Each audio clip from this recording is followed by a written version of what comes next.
달러 외환 보유고가 4,100억 달러 밑으로 내려갔다고 합니다. 4년 9개월, 4년 11개월 뭐 그쯤 사이에 가장 낮은 수준이랍니다. 이게 뭔가 싶은 거죠. 외환 보유고가 여전히 충분하다, 괜찮다, 문제가 없다, 뭐 이렇게 얘기하는 사람도 있는데 우려스러운 거 계속 줄어들고 있다라는 겁니다. 우리가 IMF를 겪었죠. 외화가 부족해서 IMF 경제 위기를 겪었던 과거의 기억이 있습니다. 그래서 IMF 이후에 한국은 이 외환 보유고를 계속 늘렸고요. 그리고 재정 부채나 아니면 기업 부채나 가계 부채에 대해서 되게 민감하게 반응을 했었습니다.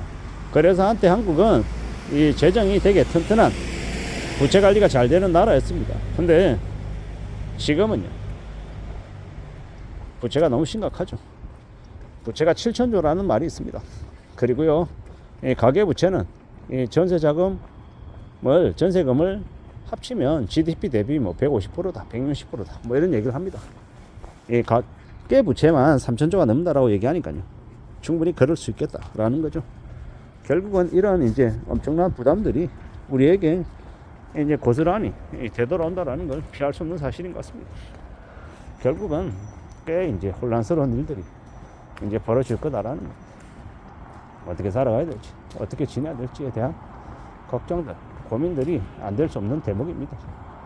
결국 무리하게 빚을 진 사람들이 그로 인한 충격을 피할 수 없다라는 겁니다. 가계대출이 너무 많다, 빚이 너무 심각하다라고 얘기하는데 그런 얘기를 너무 많이 하다 보니까 사람들이 그냥 별로 크게 의식하지 않습니다. 야, 요새 빚 다 있잖아. 이 빚이 뭐 2억씩, 3억씩, 5억씩 있는 건 요즘 다 일반적인 상황인데, 뭐 맞벌이 부부 시작할 때부터 아파트에서 시작한다 그러고, 뭐 집을 사서 시작한다 그러고, 맞벌이 부부 이제 둘이서 이렇게 월급 받는데 한 명분의 월급은 주택담보대출로 고스란히 은행에 갖다 바친다, 이런 얘기들도 많고요. 이런 것들을 보다 보면 참 언제부터인가 뭐가 좀 잘못되어도 한참 잘못된 게 아닌가, 그런 생각들이 드는 겁니다. 앞으로 살아가면서 경험하게 되는 일들, 견뎌야 되는 것들, 감수해야 되는 것들이 적지 않을 텐데 어떻게 살 수 있으려나, 이런 우려도 듭니다. 참 많은 생각들이 들죠. 괜찮을 수 있으려나, 괜찮으려나, 나아지긴 하려나, 그런 생각들 말입니다. 우리가 지내고 있는, 우리가 경험하고 있는 이 상황들이 결코 만만하지 않을 것 같습니다.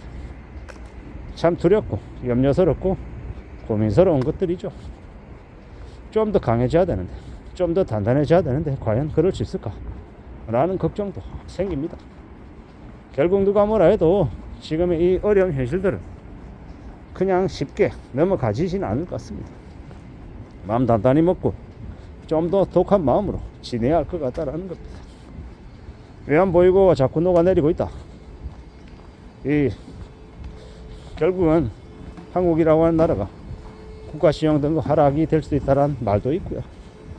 한국의 이 나라 재정도 심상치 않아서 이 세금도 늘어날 것이다. 그리고 가계부채가 늘어나고 있어서 가계부채 관련해서 이 연체도 늘어나고 있어서 이 빚을 제대로 못 갚는 사람들이 생기면 이 은행은 은행대로 충당금을 적립해야 되고, 충당금 적립하는 건 뭐다? 못 받을 돈이 많아진다라는 의미인 거고, 못 받을 돈이 많아진다라고 하면 이 빌린 대출자들에게 가상금리를 더 부과해서 자신들이 이걸 충당하려고 하는 그런 모습들도 있을 것이다. 결국 여러 가지가 맞물리면서 대출자들에게 부담이 더 커질 수 있다라는 거, 그게 현실이다라는 겁니다. 이러한 일들이, 이러한 상황들이 결코 수월하지 않을 것이다, 만만하지 않을 것이다 라는 생각도 들고요. 점점 이제 고민스러워지는 겁니다. 점점 답답해진다라고 봐야죠. 이러한 일들이 계속되면 분명히 사람들에게 더 많은 희생과 더 많은 고통과 더 많은 어려움들이 벌어질 수밖에 없다. 그러면 그에 따라서 또 분위기는 많이 안 좋아질 것 같다라는 겁니다. 우리가 살아가는 지금의 현실이 얼마나 우리를 힘겹게 할지, 우리가 얼마나 위축이 될지는 좀 봐야 될 것 같습니다. 살아가는 게 앞으로 아마 더 힘겨워지겠구나라는 건 부인할 수 없는 사실인 것 같습니다. 그래서 마음을 단단히 먹어야 될 것 같고 더 정신도 차려야 될 것 같습니다. 누가 뭐라 해도 우리가 살아가는 지금을 잘 좀 내다봐야겠죠. 부지런히 지내야 될 것 같습니다. 참 살펴보고 또 살펴보고 따져보고 또 계속 그러면서 지내야 되는 거죠. 살아가는 건 절대로 만만한 일이 아니다라는 겁니다. 우리가 살고 있는 지금의 현실들이, 지금의 이 나라 상황들이 자세히 얘기하지 않아도 다들 어렵다라는 거 사람들이 자꾸 느끼고 있고요. 이러는 중에 우리는 어떻게 살 길을 마련해야 되나, 어떻게 살아가야 되나라는 걱정도 하고 있다라는 겁니다. 부지런히 움직여보자. 좀 더 착실해지자. 좀 더 단단해지자. 라고 이야기하는 중입니다. 강해져야 되고요.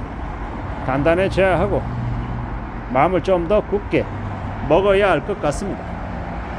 이러한 것들이, 이러한 생각들이 필요하리라고 봅니다. 강해지고 단단해지고 좀 더 착실해지고 말입니다. 여러 가지의 것들이 필요한 것 같습니다. 언제든 우리는 앞으로의 삶을 좀 더 대비하고 대응하고 또 갖춰나가며 살아야 될 것 같습니다. 그러한 것들이 더욱더 필요하다고 봅니다. 2025년 3월입니다. 앞으로 우리가 살아갈 시간들은 다들 적지 않을 겁니다. 그리고 이제 그 기간들 중에서 좀 편안하게 안락하게 살 수 있는 기간들이 좀 많았으면 하는 게 바람이죠.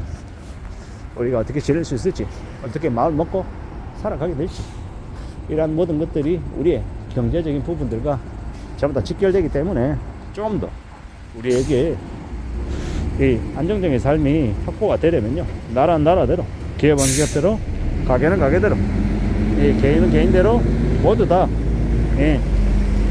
부채보다는 돈이 더 많아야 될 것 같습니다. 부채가 많으면 그 부채 이자를 갚아야 되고 더 허덕이며 사는 삶이 강요될 수밖에 없다는 겁니다. 우리는 각자 상황에 맞춰서 최대한 비상금 마련하고 생존자금 마련하고 살아가는 일상 속에서 불필요하게 사용되고 있는 이 돈들은 최대한 좀 줄여서 우리의 삶의 모습을 잘 좀 다듬어 나가자 라고 이야기하고 싶은 겁니다. 그렇게 맞춰가며 대비해야, 그렇게 지내야 괜찮을 것 같다라는 겁니다. 천천히 잘 좀 다듬어 나갔으면 좋겠습니다. 그렇게 움직이자라고 말씀을 좀 드리고 싶습니다. 이상입니다.